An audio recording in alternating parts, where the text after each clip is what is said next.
Hello everyone, most welcome in my science classes. I am your science teacher. My name is Santana. Today we will discuss about subject science worksheet class 8th worksheet number 8 date 21 October. ठीक है, तो बच्चों आज हम discuss करेंगे 8th class की science worksheet number 8 जो कि DOE की वर्कशीट है और इसकी डेट है 21 अक्टूबर, यानी आज ही की डेट है।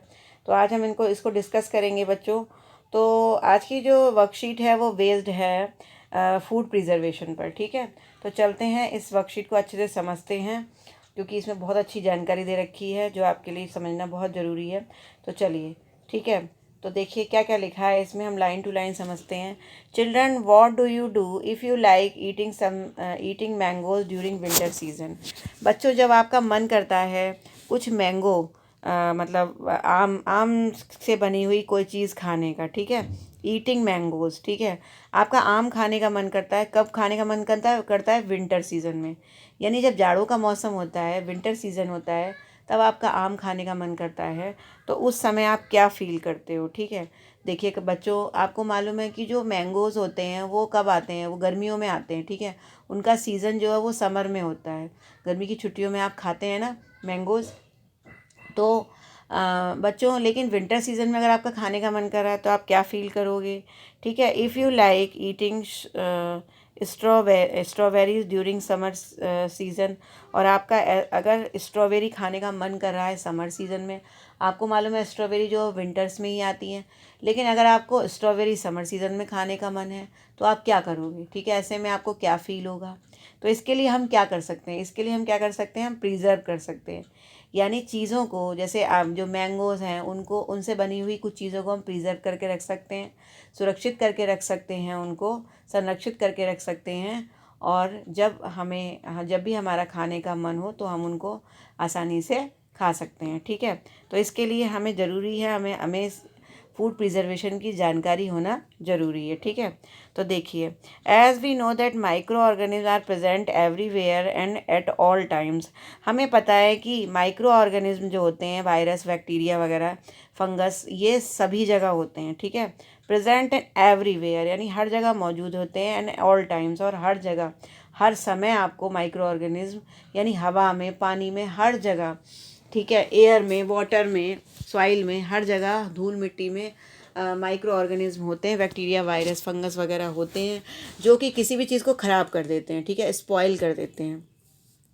If they get proper condition like heat and moisture, they grow very fast. अगर उनको प्रॉपर मॉइस्चर मिल जाता है, यानी नमी मिल जाती है, इसके अलावा हीट मिल जाती है, या फिर तो उन्हें गर्मी मिल जाए या फिर नमी मिल जाती है, तो वो और ज़्यादा तेज़ी से ग्रो करने लगते हैं। फास्ट मतलब तेज़ी से ग्रो करने लगते हैं। जैसे मान लीजिए कि अगर मान लीजिए आपने बिस्किट होता है, ठीक है, बिस्किट को आप ऐसे ही छोड़ देंगे, अगर 2 दिन तक बिस्किट ऐसे ही पड़ा रहेगा तो उसको नमी मिल जाएगी, उसको मॉइस्चर मिल जाएगा।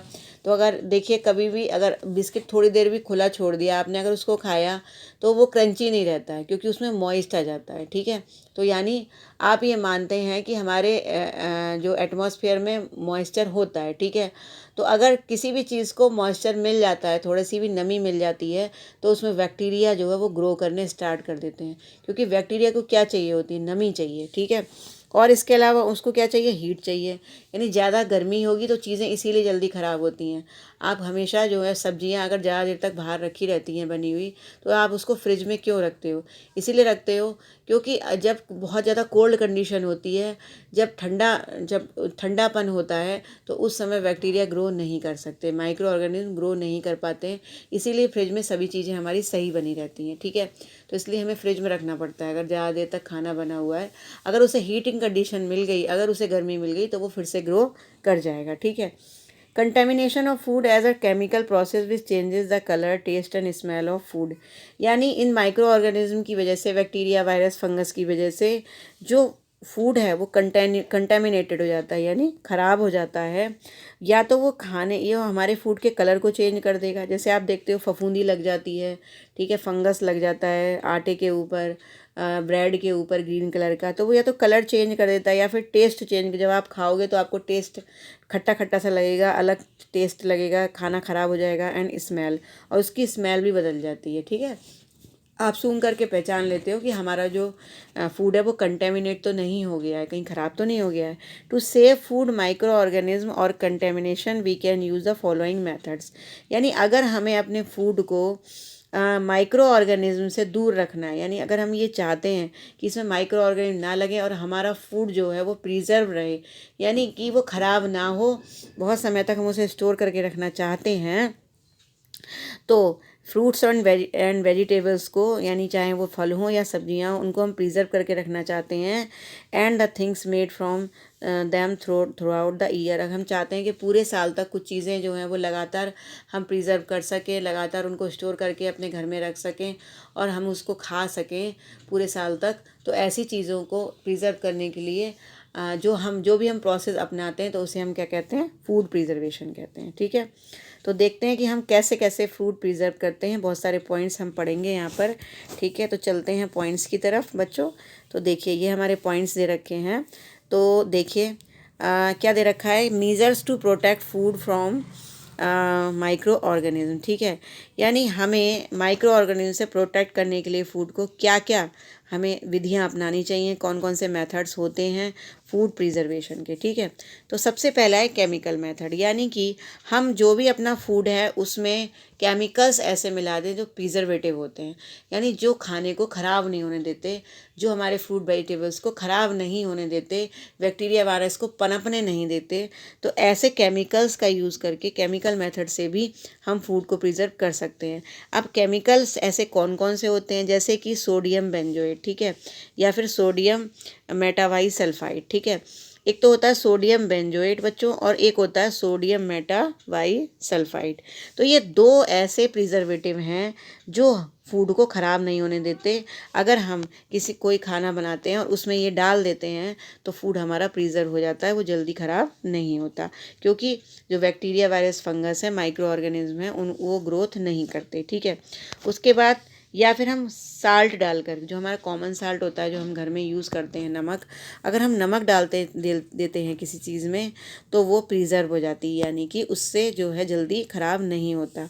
जैसे कि जो मीट और फिश होती हैं, अगर हम इनको हम प्रिजर्व करना चाहते हैं तो इसमें हम टेबल सॉल्ट डाल करके, यानी नमक डाल करके अगर हम रख देते हैं तो बैक्टीरिया की ग्रोथ थोड़ी सी कम हो जाती है, यानी बैक्टीरिया कम जो है वो ग्रो होते हैं, इनकी ग्रोथ कम होती है। तो इसीलिए जो मछली वगैरह बेचने वाले जो मार्केट होता है उसमें वो लोग कहीं ना कहीं मछली वगैरह जो बेचते हैं तो उसे प्रिजर्व करने के लिए कॉमन साल्ट जो है उसका यूज़ करते हैं। ठीक है, प्रिजर्वेशन बाय शुगर, यानी शुगर से भी प्रिजर्व हो सकती हैं चीज़ें। जैसे मान लीजिए कि अगर हम किसी फूड में शुगर अगर डाल देते हैं तो शुगर क्या करती है, मॉइस्चर को रिड्यूस करती है, यानी नमी को कम करती है। तो अगर हम किसी फूड में, खाने में अगर हम चीनी डाल देते हैं, which inhibit the growth of bacteria, यानी वो बैक्टीरिया की ग्रोथ को कम कर देती है। क्या, चीनी। जैसे कि जैम होता है, ठीक है, तो जैम मीठा होता है, तो जैम में क्या डाली जाती है, शुगर डाली जाती है। तो शुगर डालने से क्या होता है कि जैम में और भी चीज़ें डाली जाती हैं प्रिजर्वेशन के तौर पर, लेकिन शुगर भी एक प्रिजर्वेटिव का काम करती है, क्योंकि वो कहीं ना कहीं उस बैक्टीरिया की ग्रोथ को कम कर देती है। ठीक है, और उसके बाद है, या फिर हम ऑयल एंड विनेगर का भी यूज़ कर सकते हैं।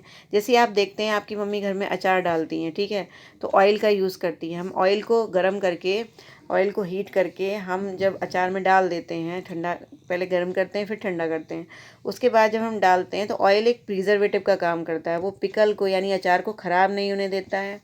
और इसी तरह से विनेगर, सिरके में से भी अचार बनाए जाते हैं, तो सिरका भी जब हम डालते हैं विनेगर तो वो प्रिवेंट स्पॉइलेज, तो वो खाना को ख़राब होने से जो है, खाने से मतलब क्या है, अचार, ठीक है, पिकल को, ठीक है, पिकल को ख़राब होने से बचाता है। Because bacteria can not live in such an environment, क्योंकि बैक्टीरिया जो है वो ऐसे एनवायरनमेंट में बिल्कुल भी ग्रो नहीं करते। अगर उन्हें ऑयल का एनवायरनमेंट मिल जाता है या फिर उन्हें विनेगर का एनवायरनमेंट मिल जाता है तो बैक्टीरिया बिल्कुल ग्रो नहीं करते। यानी ऑयल और जो विनेगर है वो भी प्रिजर्वेटिव का काम करते हैं। ठीक है, इसके अलावा हीट एंड कोल्ड ट्रीटमेंट, अगर हम चीज़ों को बहुत ज़्यादा गर्म कर देते हैं तो भी उसमें बैक्टीरिया नहीं ग्रो करते हैं। ठीक है, या फिर हम उनको ठंडी जगह पर रख देते हैं, हम बहुत ज़्यादा ठंडी जगह पर, तो वहाँ पर भी बैक्टीरिया ग्रो नहीं करते हैं। तो boiling of milk destroy many micro organism, आपने देखा होगा कि अगर दूध जो है, अगर हम उसको बॉयल नहीं करते हैं तो वो जो है माइक्रो ऑर्गेनिज्म उसमें डेवलप हो जाते हैं। लैक्टोबैसिलस लैक्टाई जो आपका बैक्टीरिया होता है वो ख़राब कर देता है दूध को, ठीक है, खट्टा कर देता है। तो कहीं ना कहीं हीटिंग प्रोसेस भी एक प्रिजर्वेशन का काम करता है, तो इससे हम दूध को बचा सकते हैं। Similarly we should food keep in refrigerator. जब हम उसको गर्म कर देते हैं, गर्म करने के बाद फिर हम उसको ठंडा करके फिर जब फ्रिज में रख देते हैं तो उसको दोनों कंडीशंस मिल जाती हैं। पहले वो गर्म हो जाता है तो उसके बैक्टीरिया मर जाते हैं, उसके बाद थोड़ा ठंडा करके जब हम उसको जब फ्रिज में रख देते हैं तो वो ठंडेपन में बैक्टीरिया बिल्कुल भी ग्रो नहीं करते। तो या तो हम उसको हीट करके या फिर कोल्ड ट्रीटमेंट दे करके हम प्रिजर्वेशन कर सकते हैं और माइक्रो ऑर्गेनिज्म की ग्रोथ को कम कर सकते हैं, ठीक है। तो ये तरीके हैं फूड प्रिजर्वेशन के। Chemical method, preservation by common salt, preservation by sugar, preservation by of oil and vinegar and heat and cold treatment. तो ये कुछ ट्रीटमेंट्स हैं जिससे कि हम अपने फूड को प्रिजर्व करके रख सकते हैं। उसके बाद जो अगला प्रोसेस यहाँ पर दे रखा है वो है पास्चराइजेशन, ठीक है। बहुत अच्छा और इम्पॉर्टेंट टॉपिक है पास्चराइजेशन, तो हम इसको समझते हैं, ठीक है। चलिए अब यहाँ पर चलते हैं, हम पास्चराइजेशन की तरफ बढ़ते हैं, ठीक है। तो देखिए मैं आपको बताती हूँ पास्चराइजेशन क्या होता है। एक्चुअली पास्चराइजेशन जो नाम रखा गया है वो इसके जो डिस्कवर थे वो लुईस पास्चर थे, ठीक है। तो लुईस पास्चर एक साइंटिस्ट का नाम है जिसके नाम पर ये पास्चराइजेशन नाम रखा गया है इस प्रोसेस का। इसमें होता क्या है, ये एक ऐसा प्रोसेस है। अब बच्चों आपने कभी सोचा होगा कि मार्केट में जो मिल्क आता है, जो पैकेट्स में मिल्क आता है, वो कैसे प्रिजर्व रहता है, मतलब वो ख़राब क्यों नहीं होता है, ठीक है। तो उसका रीज़न क्या है, उसके पीछे क्या रीज़न होता है, क्योंकि वो जो मिल्क होता है वो पास्चराइज्ड होता है, ठीक है। उसमें एक टेक्निक अपनाई जाती है उस दूध को प्रिपेयर करने में, उस मिल्क को, जिसकी वजह से ये दूध ख़राब नहीं होता है, ठीक है। तो इसमें क्या करना पड़ता है, इस प्रोसेस को हम समझ लेते हैं बच्चों। तो देखिए सबसे पहले क्या है, heat the milk for 50 to 30 second at 60 degree centigrade. यानी आपने दूध जो है वो लिया, ठीक है, जो हमारा मिल्क है उसको हमने लिया और उसको हम 15 से लेके 30 सेकेंड तक उबालेंगे, ठीक है। कितना, 15 से लेके 30 सेकेंड तक। और कितने डिग्री सेंटीग्रेड पर, 70 डिग्री सेंटीग्रेड पर, ठीक है। इसको हम उबालेंगे यानी हीट करेंगे। Then cool it down suddenly and fill in the bags, ठीक है। उसके बाद हम इसको तुरंत ही मतलब इसको तुरंत ठंडा करेंगे और उसके बाद बैग्स में भर देंगे उसको, ठीक है। उसको बैग्स में भर देंगे। It stop the growth of micro organism, यानी पहले हमने उसको बहुत हीट कर लिया, उसके बाद फिर हम उसको ठंडा करके हम जब पैकेट्स में जब उसको फिल कर देते हैं तो उसके जितने भी माइक्रो ऑर्गेनिज्म होते हैं उनकी ग्रोथ जो है वो कहीं ना कहीं रुक जाती है। This process is called pasteurisation. इस प्रोसेस को पास्चराइजेशन बोलते हैं। और इसकी डिस्कवरी जो है वो लुईस पास्चर ने की थी। इसकी डिस्कवरी किसने की थी, लुईस पास्चर ने की थी। Pasteurise milk can be consume without boiling, ठीक है। तो पास्चराइज मिल्क जो है उसे हम कंज्यूम कर सकते हैं, यानी यूज़ कर सकते हैं। अगर हम उसको बॉयल ना भी करें तो कुछ समय तक हम उसे यूज़ कर सकते हैं। हालांकि अगर बॉयल कर देते हैं तो वो ज़्यादा समय तक चलता है। इसीलिए अगर आप मार्केट से पैकेट वाला मिल्क लेकर आते हैं तो आप उसको एक दिन तक एक या दो दिन तक आप उसको फ्रिज में रख करके उसको चला सकते हैं। आप मतलब आसानी से उसे यूज़ कर सकते हैं। लेकिन अगर आपको थोड़ा सा आप चाहते हैं कि मिल्क जो है वो ठीक ठाक बना रहे तो आपको उसको बॉईल भी करना पड़ता है, ठीक है। क्यों, उसका रीज़न ये होता है, अगर आप तुरंत जो है, अगर मान लीजिए आप नेचुरल मिल्क लेंगे, अगर आप जैसे मान लीजिए आप काऊ मिल्क लेते हैं, तुरंत ही गाय से निकला हुआ जो दूध है अगर आप वो रखते हैं तो वो जल्दी ख़राब होता है। लेकिन पास्चराइज मिल्क जो है वो जल्दी ख़राब नहीं होता है, क्योंकि मार्केट में ये पास्चराइज करके जो है वो सेल किया जाता है, ठीक है। तो इस तरह से हम मिल्क को पास्चराइज कर सकते हैं, ठीक है। और विदाउट बॉइलिंग हम उसे कंज्यूम कर सकते हैं। उसके बाद है स्टोरेज एंड पैकिंग। उसके बाद इनकी पैकिंग कर दी जाती है। देखिए पैकिंग में है, आपने देखा होगा, तो पैकिंग की जाती है चीज़ों की, जैसे कि नट्स एंड वेजिटेबल्स। देखिए जो नट्स होते हैं, ये देखिए जैसे मूंगफली के दाने होते हैं, ठीक है, नट्स या फिर ड्राई फ्रूट्स वगैरह होते हैं, और वेजिटेबल्स यानी सब्जियां, इनको पैकिंग करके रखा जाता है। आप देखते होंगे जैसे आप कभी भी वेजिटेबल्स वगैरह लेने जाते हैं बिग बाज़ार वगैरह में, तो वहाँ पर आप देखिए जो फ्रूट्स वेजिटेबल्स वगैरह हैं वो सब पैक करे हुए रखे होते हैं। तो इनको हमें कैसे हम पैक करते हैं, एयर टाइट, यानी उसमें एयर ना जा सके, मॉइस्चर ना जा सके उसमें, उसको सील कर दिया जाता है पैकेट को, विच protect them against micro organism. तो ये लास्ट वाला प्रोसेस है, स्टोरेज एंड पैकिंग, जिससे कि चीज़ें जो हैं वो सही बनी रहती हैं, प्रिजर्व हो जाती हैं। ठीक है, तो आज हमने इसके बारे में पढ़ा है। तो अब हम चलते हैं क्वेश्चंस की तरफ। ठीक है, तो हमारा पहला क्वेश्चन है नेम एनी 2 केमिकल प्रिजर्वेटिव। तो अभी हमने इतने सारे केमिकल प्रिजर्वेटिव पढ़े, जैसा कि मैंने अभी आपको बताया। देखिए इतने सारे केमिकल प्रिजर्वेटिव हैं, तो इसका आंसर क्या है? देखिए साल्ट है, सोडियम बेंजोएट है, ठीक है, सोडियम मेटाबाइसल्फाइड है, शुगर है, ऑयल है, विनेगर है।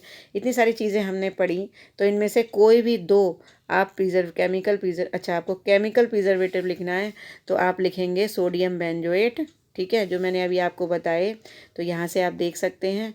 तो देखिए कौन कौन से केमिकल प्रिजर्वेटिव आपको दे रखे हैं, sodium benzoate and sodium metabisulphide. यहीं से आपका आंसर क्लियर हो जाएगा। तो ये दो केमिकल जो प्रिजर्वेटिव है उसके नाम आप लिख सकते हैं। ठीक है, उसके बाद अगला क्वेश्चन है describe any 4 methods of preservation. हमें 4 मेथड्स ऑफ प्रिजर्वेशन लिखने हैं। ठीक है, तो 4 मेथड्स में से आपको इतने सारे मेथड्स दे रखे हैं, केमिकल मेथड, ये सारे जितने भी ये सब मेथड्स हैं, इनमें से कोई भी 4 मेथड्स आप लिख सकते हैं। ठीक है, प्रिजर्वेशन मेथड्स के अकॉर्डिंग। ठीक है, उसके बाद है why is more oil and salt added to the pickle. यानी जो पिकल होता है, अचार होता है, उसमें तेल और नमक क्यों मिलाया जाता है। ठीक है, तो यहाँ पर जो इसका आंसर है वो देखिए मैंने भी पढ़ाया, आपको मिल गया होगा। क्योंकि जैसा कि यहाँ पर दे रखा है because bacteria can not live in such an environment. ठीक है, तो हम लिख सकते हैं यहाँ पर कि देखिए oil and salt is added to the pickle because bacteria can not live in such an environment. इस तरीके के एनवायरनमेंट में ये क्योंकि मतलब लिख सकते हैं बिकॉज ऑयल एंड साल्ट मतलब oil and salt works as preservative. ठीक है, कि ऑयल और साल्ट जो है वो वास्तव में प्रिजर्वेटिव का काम करता है। ठीक है, इसलिए जो है हम उसको यूज़ करते हैं। Name any 4 things made from mango we can preserve. यानी ऐसी 4 चीज़ों के नाम लिखने हैं जो मैंगो से बनती हैं, यानी आम से बनती हैं, और उन्हें हम प्रिजर्व करके रखते हैं। ठीक है, तो देखिए बच्चों, आप मैंगो से बनी हुई कौन कौन सी चीज़ें खाते हैं जो प्रिजर्व करके मार्केट में बेची जाती हैं या आप अपने घर में भी रखते हैं। तो सबसे पहले देखिए आप पिकल ही है। ठीक है, पिकल को आप क्या करते हैं, आप अपने घर में जो है प्रिजर्व करके रखते हैं, आपकी मदर जो है बनाती होंगी पिकल। ठीक है, तो पिकल हो सकता है। इसके अलावा जो है अगला जैसे कि जैम। ठीक है, फ्रूट जैम वगैरह होते हैं, मैंगो का जैम होता है। ठीक है, मैंगो जैम, इसको आप प्रिजर्व करके मार्केट में बेचा जाता है, सेल करा जाता है, तो आप उसको खाते हैं प्रिजर्व करके। ठीक है, इसके अलावा और भी चीज़ें हो सकती हैं जैसे कि मैंगो जूस। ठीक है, मैंगो जूस जो होते हैं, ठीक है, वो आप यूज़ कर सकते हैं। तो इस तरीके से आप देख रहे हैं 3 चीज़ें हो गई। और इसके अलावा और कौन कौन सी चीज़ें होती हैं, जैसे कि बाज़ार में क्या मिलता है, एक आम पापड़ होता है। ठीक है, आम पापड़, ठीक है, इसको भी प्रिजर्व करके रख सकते हैं। या फिर मैंगो केक भी होता है। ठीक है, मैंगो केक जो होता है वो भी आप मैंगो फ्लेवर वाला वो भी प्रिजर्व करके रखा जाता है। तो ये सभी चीज़ें आप किसी भी मौसम में इसको खा सकते हैं क्योंकि वो प्रिजर्व्ड होते हैं पहले से, उनमें बैक्टीरिया वायरस या फिर कोई भी माइक्रो ऑर्गेनिज्म अटैक नहीं कर सकता। उसके बाद आपका ये भी मैसेज है कोविड अप्रोप्रिएट बिहेवियर का, wash your hand with soap and water. आप अपने हाथों को लगातार साबुन से और पानी से धोते रहें। तो आई थिंक आप ये कर ही रहे होंगे, आप समझदार हैं और आप खुद को भी सुरक्षित रख रहे होंगे, अपने परिवार को भी। तो इस तरह से मैंने आज ये वर्कशीट कंप्लीट कर दी है बच्चों। आई थिंक आपको अच्छे से समझ में आ गई होगी, आई होप। और अगर नहीं समझ में आई है तो आप मुझसे डाउट क्लियर कर सकते हैं कमेंट करके। अगर आपने चैनल सब्सक्राइब नहीं किया तो प्लीज़ कर लीजिए अगर आप नए हैं। और मुझे कमेंट कीजिए, मेरे वीडियो को लाइक कीजिए और मुझे बताइए कि आपको वीडियो कैसा लगा। और इसके अलावा बच्चों, जो एसकेवी के बच्चे हैं वो अपना नेम, नंबर और एसकेवी लिख करके कमेंट करके मुझे ज़रूर भेजें, जिससे कि आपकी जो प्रेजेंट है वो लग जाए क्लास की। तो आप ये काम करेंगे, ये कंपलसरी है। ठीक है बच्चों, तो फिर मिलती हूँ नेक्स्ट वर्कशीट के साथ, नई नई जानकारी के साथ। Good bye and thanks for watching my video.